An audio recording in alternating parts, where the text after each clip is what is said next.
Times have changed, so has the delivery of news. We believe local news needs to be easily accessible. Hey, Owensboro, get with the times. Subscribe today at owensborotimes.com.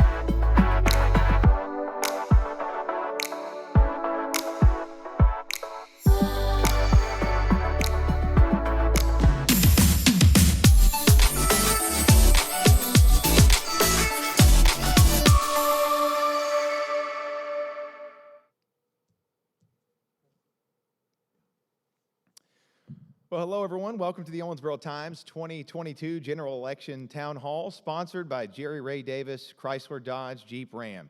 I'm Jake Boswell. I'll be moderating this event this evening and for this first session. And for this first session, we'll be joined by the two candidates for Central County Commissioner.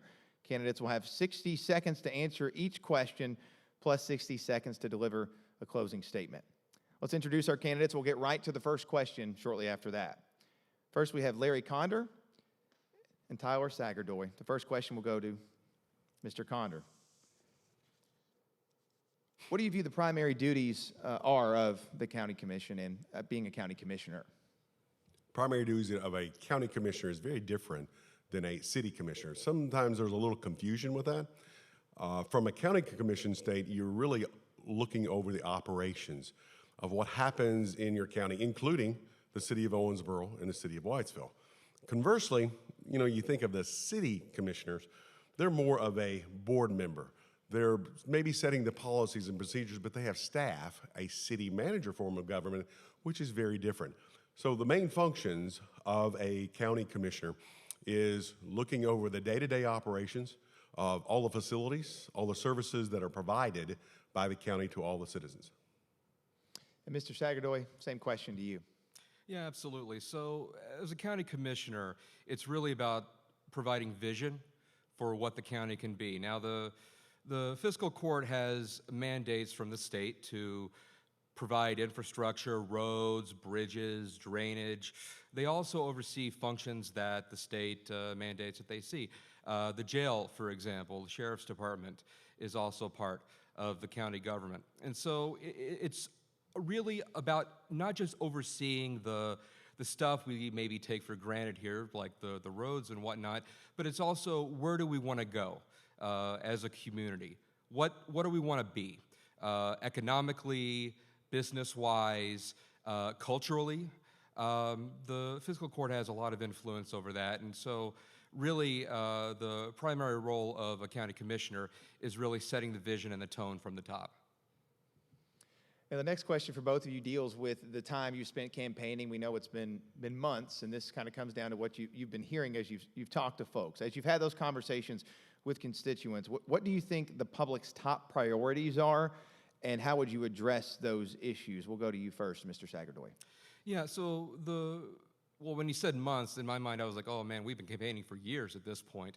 I think really that what people want, they want safe streets again.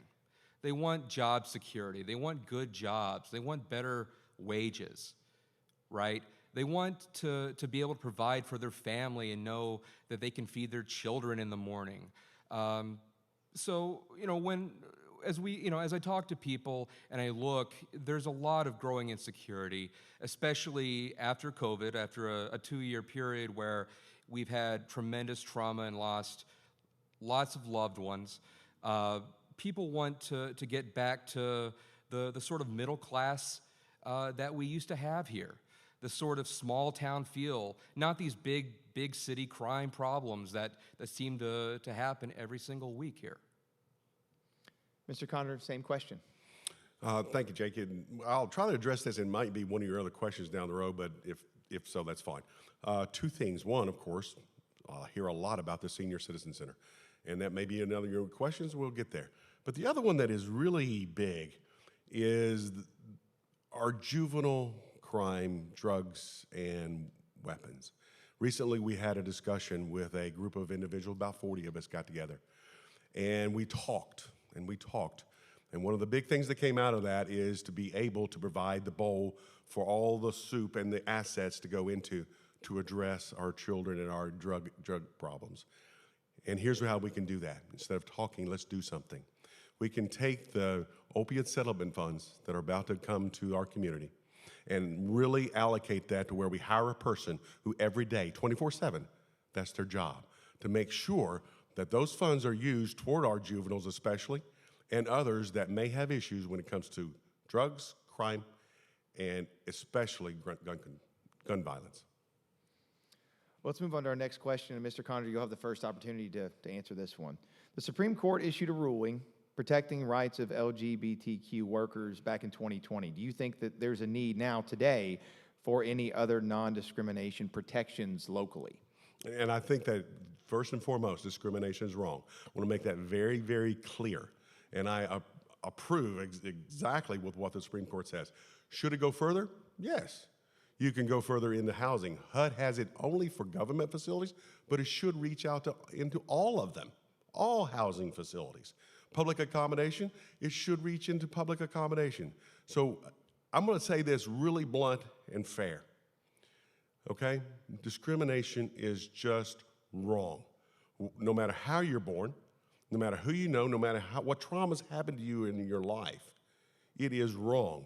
And we as a community should make sure that that happens to each individual, each citizen within Owensboro and Davis County, and make sure they feel it, that we live it all the time. Mr. Sagardoy, same question to you. Do you think that there's a need for any non-discrimination protections locally?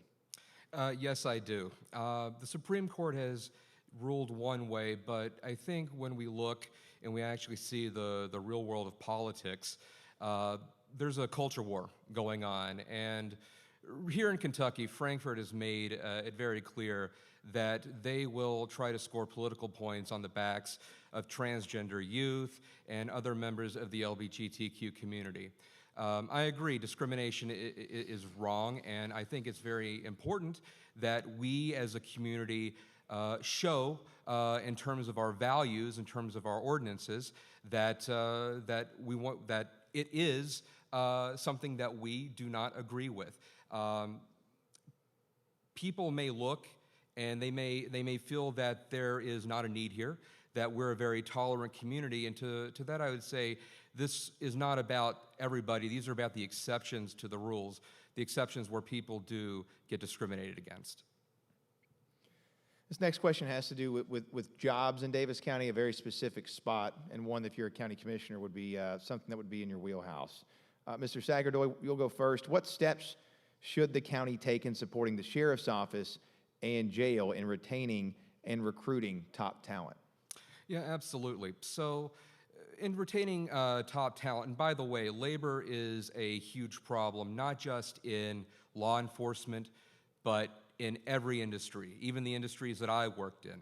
To retain talent, you need to, first and foremost, pay competitive wages. You need to really address and figure out what it is that that people in law enforcement, what do they want to get out of their job? What is it that they're looking for here? Because people who come here, for most people, I'm sure that this will be the community where they'll spend their entire lives. But for others, it's going to be a stepping stone to another path. And so, I think it's very important that we listen to law enforcement. We hear what their issues are, and we try and address that so we can increase the competitiveness and get better law enforcement here on the streets. Mr. Conder, same question. Just to clarify your question, please. You're talking about our sheriff and jail employment issues of trying to hire a jailer or a deputy. Is that correct? Yeah, it's just for both of those government bodies. Okay. Bringing in people and retaining them. And I want to make sure that was clarified. There is a continuing issue that we will see, especially in regards to our jail, and I've been touting this for some time. In our budget, fiscal court's budget for this coming year, there's right at a $3.7 million deficit that is going to have to go into our jail. One of the biggest things that we tried to do last year from the state level was House Bill 211, was to address the funding from the state to be able to actually make sure that we are paid the money to house our inmates, to be able to hire a jailer who doesn't even make as much money as working at Zaxby's. Now that's sad. That part has to be addressed from not only the local level, but especially from the state level. Let's move on to our fifth question, and Mr. Conder, you'll get the first chance to answer. Do you think that vulnerable populations have the access to all the services they need here in Davis County? If not, what would you do to improve that? And again, I'm going to go back to the opiate settlement funds.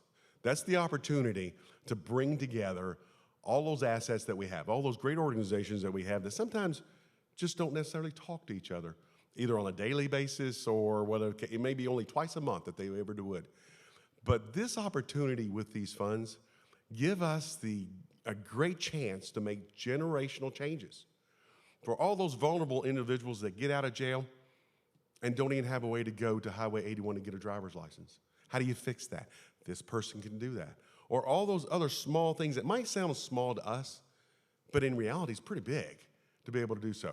So again, that's a long-term solution for this position over a 10-year period of time to address all those individuals that especially are vulnerable to not fall back into those bad habits that they may have formed. And Mr. Sagardoy, same question to you. I'll restate. Do you think that vulnerable populations have access to all the services they need? If not, what would you do to improve it? No, I do not. I think that we see here time and time again that the Republicans here in the state love to throw up roadblocks when it comes to helping people pay their bills and feed their families. And so what I'd like to see here is I'd like to see an awareness campaign to try and help people understand what it is that they're eligible for. I would like to see more people be assigned to cases to help shepherd people through the labyrinthine benefits here that we do have in the state. Ultimately, you know, there's a lot out there. There's a lot of, like I said, roadblocks and hoops you have to jump through to try and get something. And I'd like to make it a little bit easier for them to get what they need. Let's move on to our sixth question now. Mr. Sagardoy, you'll get the first chance to answer.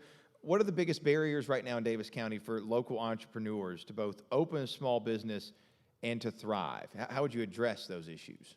Yeah, so I think that there's two things. One, again, labor. It's hard to find good, reliable people. A lot of the times, if you're a small business, you're up against big businesses with deeper pockets. And so how do you retain, how do you even get on the radar of good employees like that? And so that's number one. Number two, there is a dearth of available land. I know businesses don't want to build in the floodplain, and we have a lot of businesses here, a lot of properties here in Owensboro that are just vacant. There's a lot of buildings and properties that need to be condemned and demolished. I would like to see a revitalization of those areas for purposes of business. But finally, I would say that, in terms of, I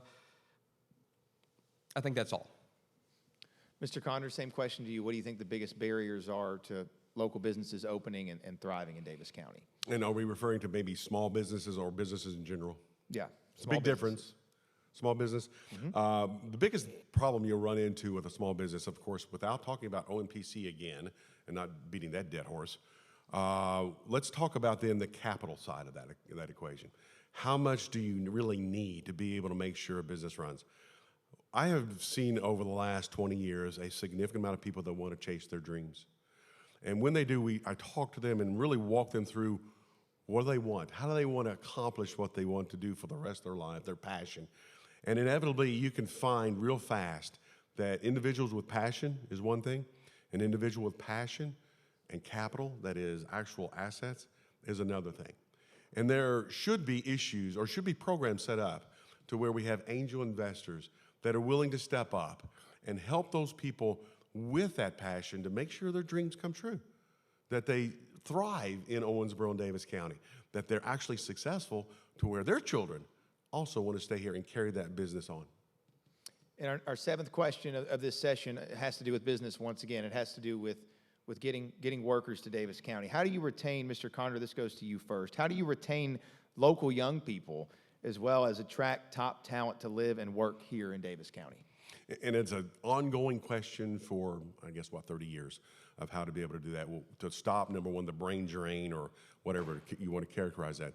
The first thing we did, and I think we're trying to get there and best we can, is the quality of life that we have in Owensboro, that it is safe, that we provide those amenities that everyone wants to do, especially those that are between the ages of 22 and 40. We have to make sure that that's correct. And you have to make sure you have very good internet. That's just the way it is. If you don't have those type of amenities to begin with, people won't, they'll come and visit and say, nice community, but if you don't have those things, they'll move on. They'll move on to the best and biggest thing is what they will do. And that's where that $10 million that is opera funds for the rural internet will come in very handy to make sure that's done correctly. So that issue, along with childcare, also gets addressed at the same time. Mr. Sagardoy, same question. Yeah, absolutely. One of the things that many young people have come up to me and specifically have told me is that there's a dearth of nightlife here and of opportunities to have fun. You want to attract workers, great, they'll work here, but they also got to live here too. And what are the options besides restaurants and bars? I mean, there's really not much in the way of any kind of other programming or any kind of other recreation, especially at nighttime. And so I would like to see more of a focus on providing things to do for people in their late teens and in their 20s. We're a very family-friendly community, and I think we also need to extol that to young people as well. Yeah. This is our final question before we get to each of your closing statements. And Mr. Sagardoy, this goes to you first. Do you feel that Davis County's leadership currently reflects the views and values of our community? If you do, why do you think some people disagree? And if not, how would you address that issue? Yeah, absolutely. So I think there's a lot of good intentions, but I don't think that they specifically speak to the values that a lot of people here have in the county. Again, there's a focus, or at least my campaign is focused on the citizens who lived here. Really, when we talk about the status quo or the people who do run our governments here, a lot of the focus is on what can we do for the people outside of Davis County who are just passing through. What can we do to help the boat owners transient in the river? And what can we do for an RV park in English Park? There's a lot of focus on other people. There's not really a focus on the citizens here. And so I would like to get back to Davis County working for Davis Countyans. Mr. Conder, I'll restate the question. Do you feel that Davis County's leadership currently reflects the views and values of our community? For a significant portion, yes. I think that the current Davis County leadership, physically as financially, they're very, very conservative. They watch after the budgets, they watch after all the nickels, and they'll make Lincoln scream. They really will, especially on that nickel. They just simply will. But when it comes to some of the social issues, there is a little bit of a divide going on there.